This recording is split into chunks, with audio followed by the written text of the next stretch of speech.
Hello and welcome to Between Two COOs, where phenomenal chief operating officers come to share their knowledge, advice, and crazy stories.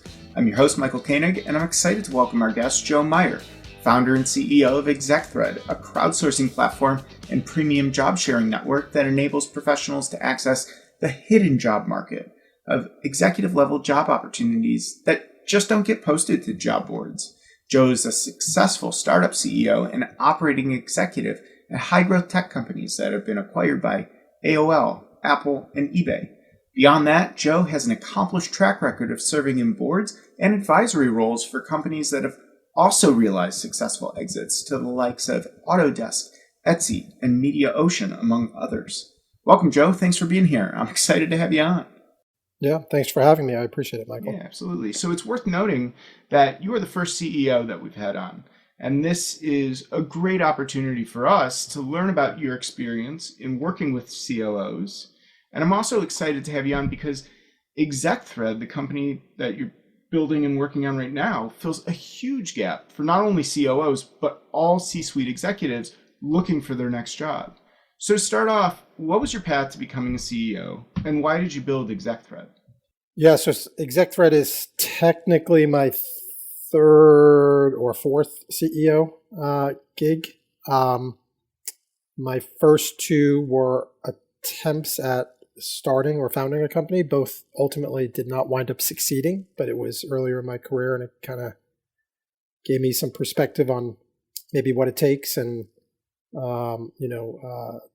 dispelling the myth versus the reality of the role. My first, I would say, real CEO gig, and I say real is because from beginning to end or near beginning to end and a true operating role was with HopStop, which was my last startup, which I took over from the founder. So I really kind of consider that my first real CEO gig. The other two were kind of from idea stage to funding, but never kind of got much past that. HopStop was my first real kind of taking over a real company and, going through the trials and tribulations of that and taking it all the way through the finish line and having some, pretty big potholes along the way. And then ExecThread is now, a founding CEO sort of opportunity. At the end of the day, I consider myself more of a entrepreneurial operator, to be quite honest, more so than a entrepreneur. Yes, I'm the founder of this company, but the day-to-day of my role and the day-to-day of my role at HopStop was really as a hardcore roll your sleeves up multifunctional operator.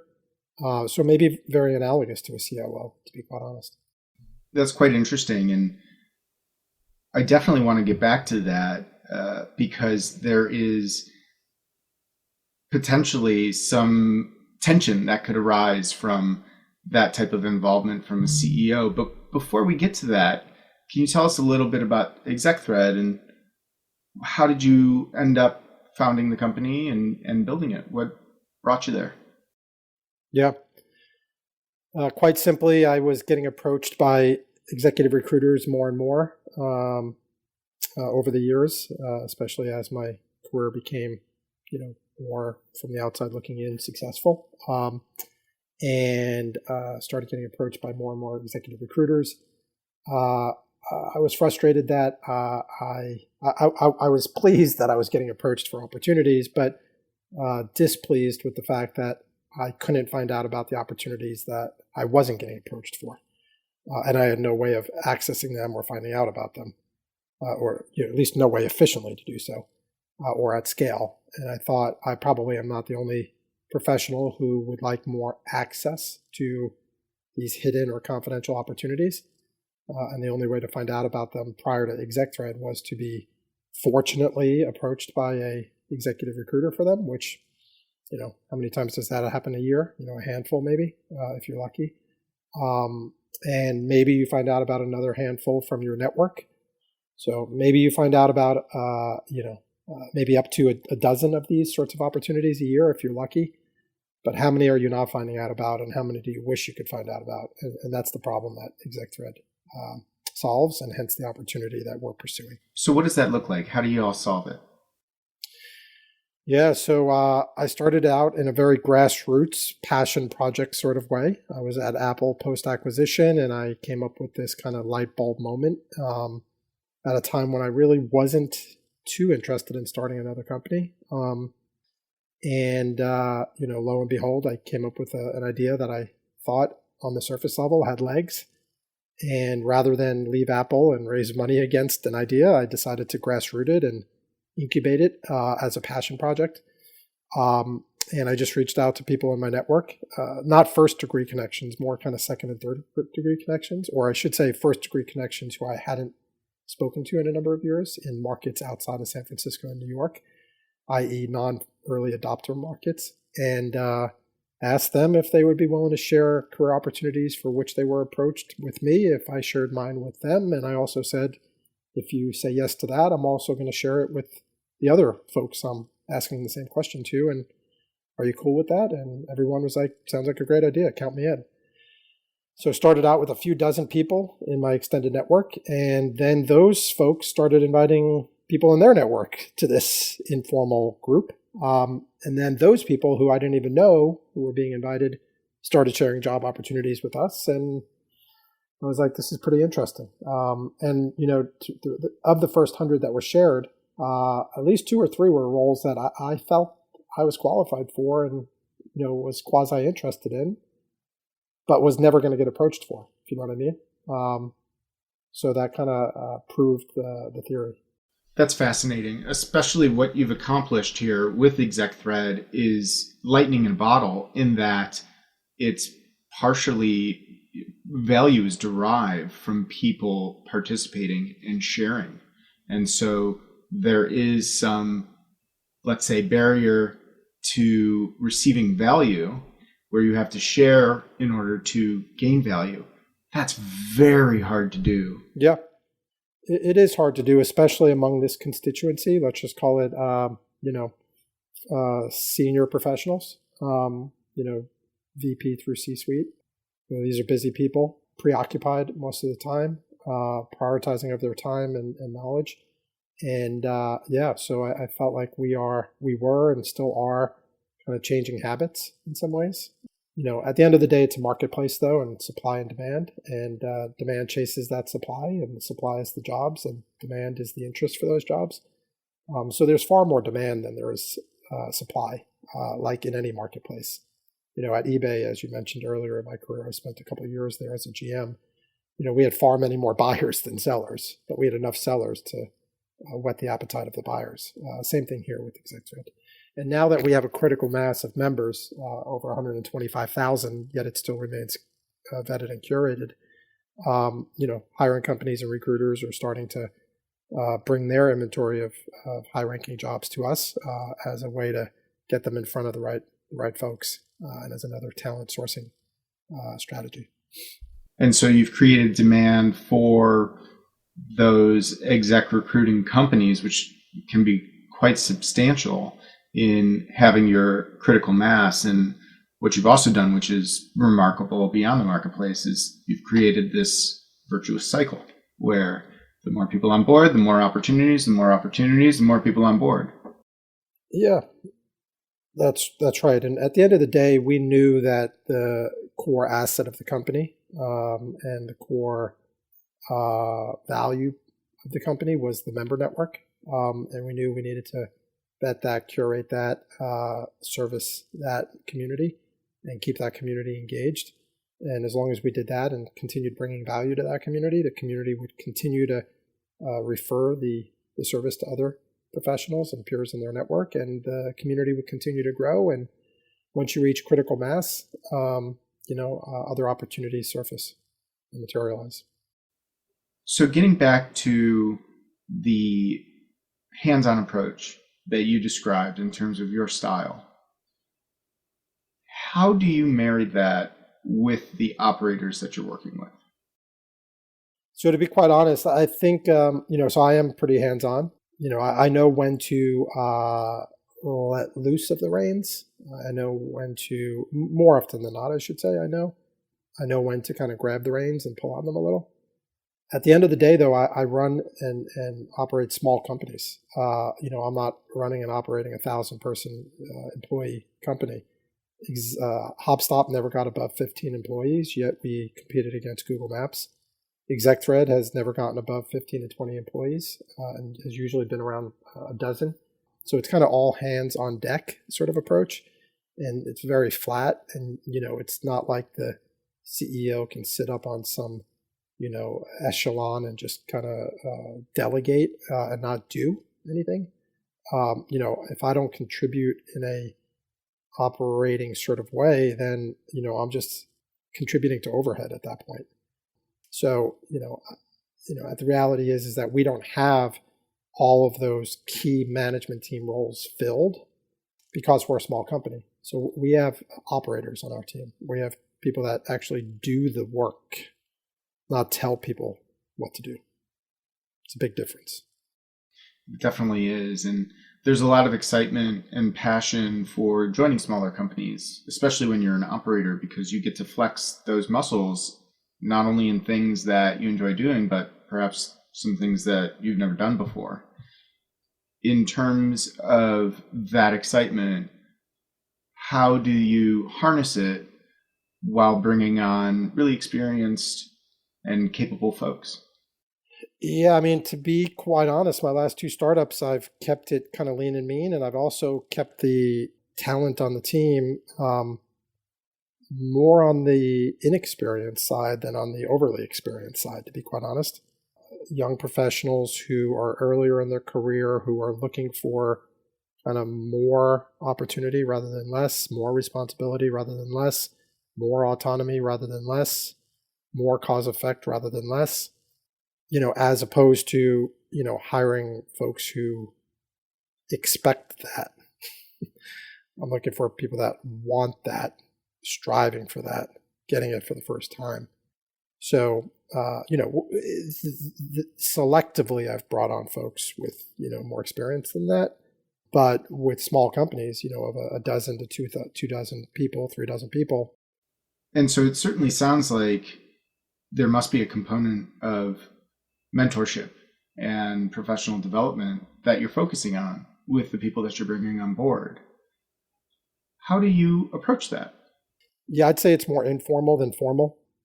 I'm a big kind of fan of David Wright, who used to be the captain of the New York Mets before he retired. And they always used to ask him a similar question. And he always said, I just lead by example. I do what I do on the field. I come to the field every day and the stadium every day. I work hard. I have a strong work ethic. I show up early to practice. I stay late. I'm trying to get better all the time. And other people learn from seeing me, exhibit those traits. I feel somewhat similar. I don't take a, proactive mentorship sort of approach. Again, small company, you don't really have time to do that sort of formal mentorship approach. It's more kind of, lead by example. So absolutely walking the walk and letting others see how you're doing it. Are there more components that go into your leadership style, specifically within smaller stage companies? It's a roller coaster. Lots of ups and downs, lots of twists and turns, certainly some uncertainty. How do you approach that with your team to keep them focused, to keep them motivated and excited? I found what works best is that you need to be open and transparent to a large degree. You can't be overly transparent and open, meaning, there's some things that are best left kind of unsaid. But, especially when you're going kind of through bumps or potholes or, if you're going sideways or even potentially going downwards, you need to let your team know what's going on because they know at the end of the day something's going on, and you got to let them know that you're aware of it and what you're doing about it and what you're planning to, what the strategy is to fly through those clouds and get back into smooth air, and try to do it in a way where you're not unnerved, where you're steady. And I often say more informally than formally, I've seen so many things over the years in these startups I've been a part of. It is a roller coaster, and oftentimes you're in the potholes, or about to hit the potholes, or at the dearth of the potholes, and the ups are less than the downs. The downs are definitely more than the ups, more often than not, especially from the ground up. And you just have to have the stomach for that, and you have to find people that also have the stomach for that and are motivated to work through those challenges to get the plane flying stably again and gaining altitude. So, I often say that, the experience I have gives you perspective, and it makes you realize that those potholes and that roller coaster is going to continue happening. You shouldn't be surprised by it. What's surprising is kind of what the next pothole is, because sometimes you come across potholes you haven't seen before in your career, and you have to work through them. I was talking to one of my investors the other day, an angel, and we're going through a little bit of a challenge as it relates to something regarding our cap table right now, and he's like, Joe, have you ever kind of been through this experience before? And my viewpoint was, well, that's a really good question. No one's really asked me that question, but now that you have, no, I haven't been through this particular challenge before, but I've been through many others, and we'll get through this one too. That makes a lot of sense. As a leader of a company, it can be lonely at the top, because there are certain things that you can't necessarily share, as you mentioned. How do you stay positive and focused when you hit those potholes? Yeah, I'd say it's even lonelier in the type of companies I run, or I have run in the past 2 startups, which are kind of lean and mean, not full-blown management team type startups. When you have full-blown management teams, you can at least, have other folks on the management team who you can commensurate with.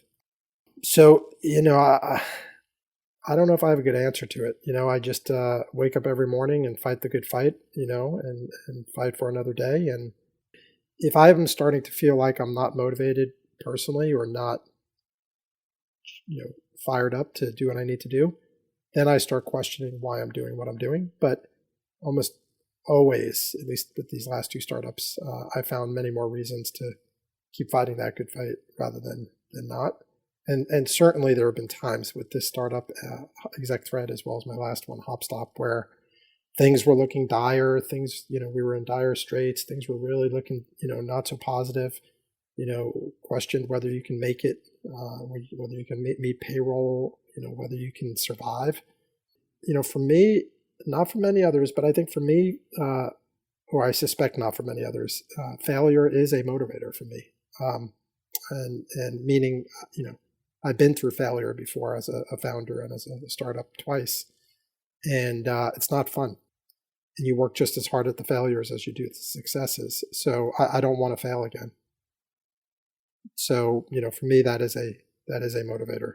Some people say it's not a healthy motivator, but you need something to, weather these storms, and whatever it takes, in my opinion. Absolutely. So you've spoken about the smaller and younger companies that you've worked at. You've also worked at Apple and AOL and eBay. I mean, these are major companies, lots of management layers, things of that nature.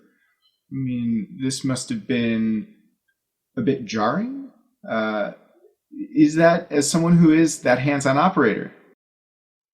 Yes and no. I mean, I would say that my 2 startup successes as an operator, which was Quigo being acquired by AOL and HopStop being acquired by Apple, and the verdict is still out on ExecThread, of course, but happened after 2 founding failures, and also happened after I had spent, around 4 years at eBay as an operator and a general manager. So I had already been through and gained the perspective of failing as a founder early in my career. And I had already gained the perspective of what it's like to be at a big company early in my career prior to these startup successes. So that by the time, the two startup successes materialized, and we became part of AOL, and I became an executive at AOL for a year post-acquisition, or Apple acquired HopStop, and I stayed with Apple for 2.5 years post-acquisition. I knew what big companies were like, to know what to expect for the most part. And most big companies operate very similarly from the perspective of, if you're not a big company guy or professional, most big companies are not your cup of tea, but you do what you need to do to make sure that startup that you were part of, that was acquired, is successfully integrated into the mothership, into the acquiring company. And you also have an exit plan too, either in advance or along the way, to figure out kind of how long you're going to stay there, but adding value along the way.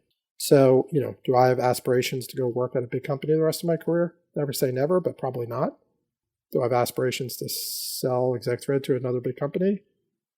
Yeah, if the timing is right and if the opportunity is right.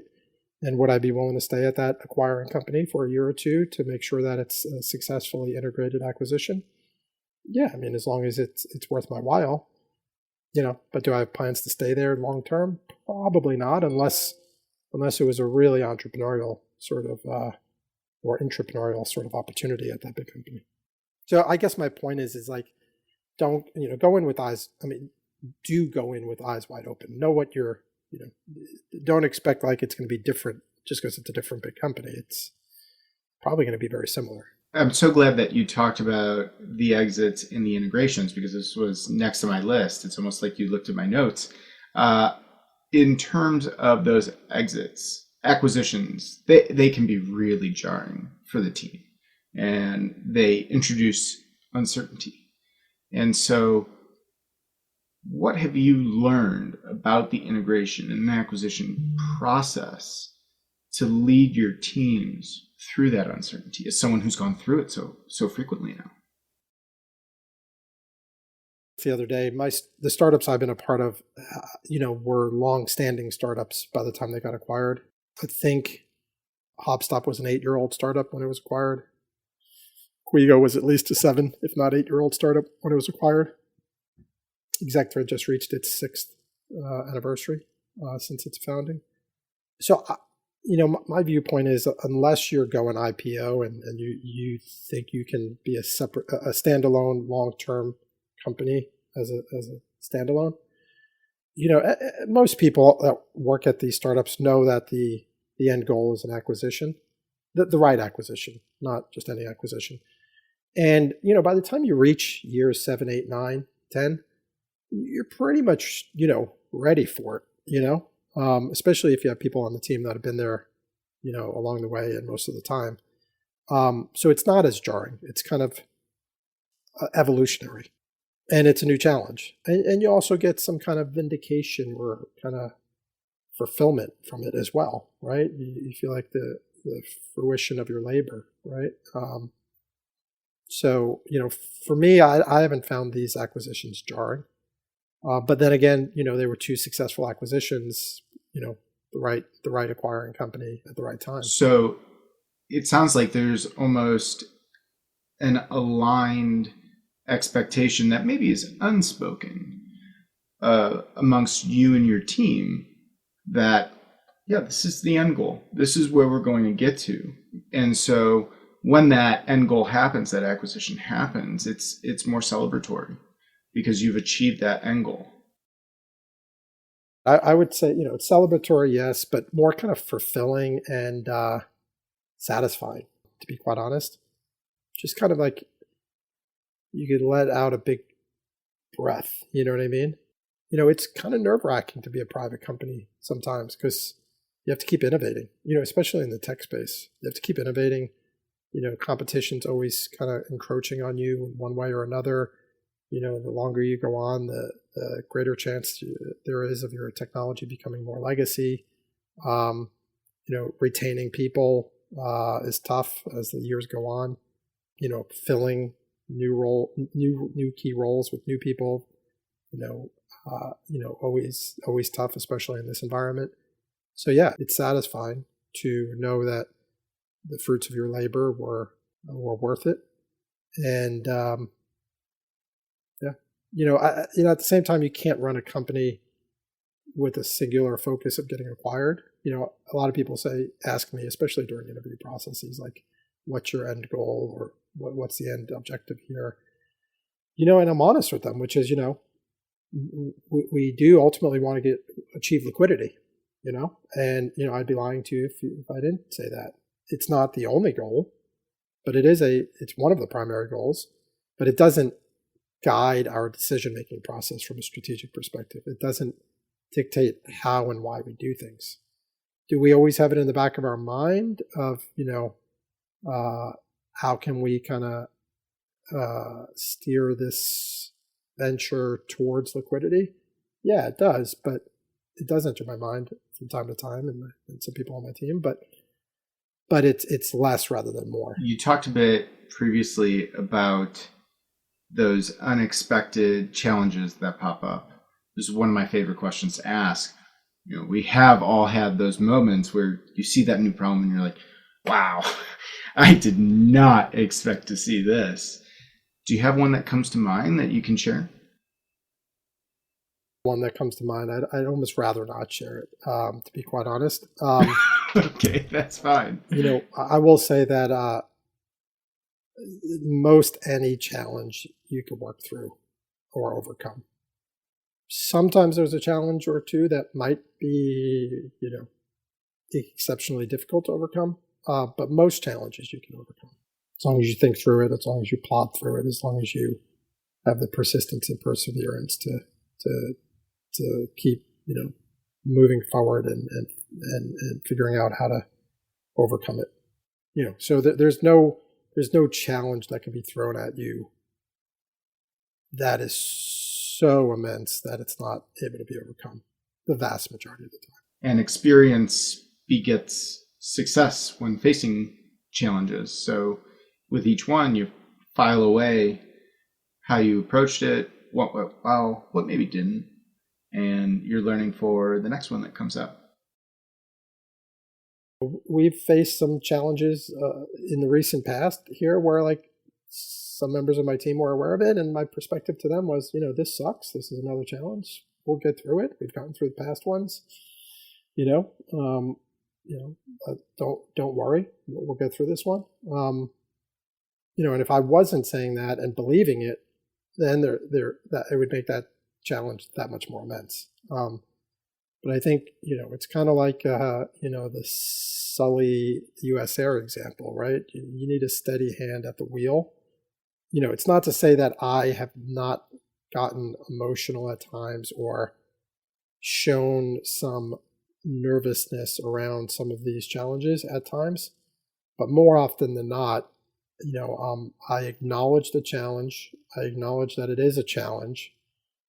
I acknowledge that I'm frustrated that there's yet another challenge, just like everyone else is. But I also say, listen, we've seen challenges before. We'll get through this one. I don't know how we're going to get through it, but we'll get through it. And I think I gotta believe that it calms other people when there's someone at the top who is acknowledging the challenge, frustrated by the challenge himself, but also acknowledging that we will get through this. You don't panic. Great advice. So, last question: what advice would you give exec level job seekers for landing that next perfect fit, aside from joining the ExecThread community, of course? What has worked well for exec level job seekers over the years is what will continue to work well for them, which is, leverage your network, leverage connections, leverage the introductions that can come from that network, leverage the influence that might materialize from that network, proactively do so. That will continue to be the primary way that executives find their next role. It's not going to be from applying to a job or even finding a job on ExecThread, to be quite honest. But ExecThread realizes that. And because of that, we actually don't have, for the vast majority of opportunities on our platform, a prototypical apply experience. We have an apply experience for a minority of jobs on our platform, but for the vast majority of them, 95%, there's a reveal experience where you can reveal the name of the hiring manager. You can reveal the hiring manager's title and contact information and name. You can reveal the name of the recruiting firm working on the search. You can reveal the names of the recruiters and titles of the recruiters working on the search, both internal and external. You can reveal their contact information. And we put a little snipe there right after you do the reveal and say, listen, unless you know this person directly, we would actually recommend you not reach out to them directly. We would recommend you go onto your LinkedIn network and find out where you have shared connections and try to get introductions to them. Those that follow that advice usually are met with more success than those that just reach out to those folks directly with no warm introduction. But we can't handhold people every step of the way. All we can do is, inform, educate, provide the access, and then, and make recommendations and let them take it from there. But, that's why our experience is so much different than a typical job board, because we do realize it's all about relationships, or mostly. And we tell you who the key decision maker is, the hiring manager, and how to get a hold of him or her. We tell you who the influencers are and the gatekeepers are, the recruiters, and, tell you exactly who they are. And then with that information, it's up to you to figure out how to best leverage that. I can't tell you how many times we get ExecThread members, especially new ones, saying, there's no apply experience. What do I do? I'm like, well, you need to ask that question. That's probably not a good sign. Yeah, then you just don't get how these things work just yet. But yeah, and I can't say that, obviously. We respond very professionally to those sorts of inquiries. But I think you know what I'm saying. Well, there you go. Sound advice from someone who knows it. And I would say, just a little plug for ExecThread, where we do help, besides, helping you figure out how to leverage your connections, is we provide you with more access. There are over 3,000 retained executive searches on ExecThread right now across a myriad of functions and levels and geos and different sizes and stages of companies. And these are jobs you won't find on other job boards, because they are confidential roles. Or if they're not confidential, they're very hard to access on your own. And even if there are a few jobs on ExecThread which are on other platforms, we will at least tell you who the decision maker and gatekeepers are, where those other platforms won't. So there's that differentiation. So at the end of the day, you leverage ExecThread to gain access to these opportunities so that you don't have to leverage your network to figure out where the openings are. You leverage your network to figure out how you get the foot in the door for the opportunities that most interest you and for which you're most qualified. There you have it. Joe, thanks so much for coming on the podcast. Where can people go to learn more about ExecThread and keep up with you? Yeah, simply go to execthread.com, ExecThread.com. And if you want to sign up, go to execthread.com/sign-up. And, it should be pretty self-explanatory. Fantastic. Execthread.com, everyone. Check it out. It'll help you find your next role. Thanks for listening to Between Two COOs. I'm your host, Michael Koenig, and a very special thank you to our guest, Joe Meyer, for joining us. Tune in next time for our next COO chat on Between Two COOs, and be sure to subscribe on Apple Podcasts, Spotify, or wherever you listen to podcasts so you never miss an episode. Just visit between2coos.com for more. And if you have a minute, please leave us a review on Apple Podcasts and tell others about the show so they can get great advice from phenomenal COOs, or in this case, CEOs. Thanks for listening to this week's episode. Tune in next time. Until then, so long.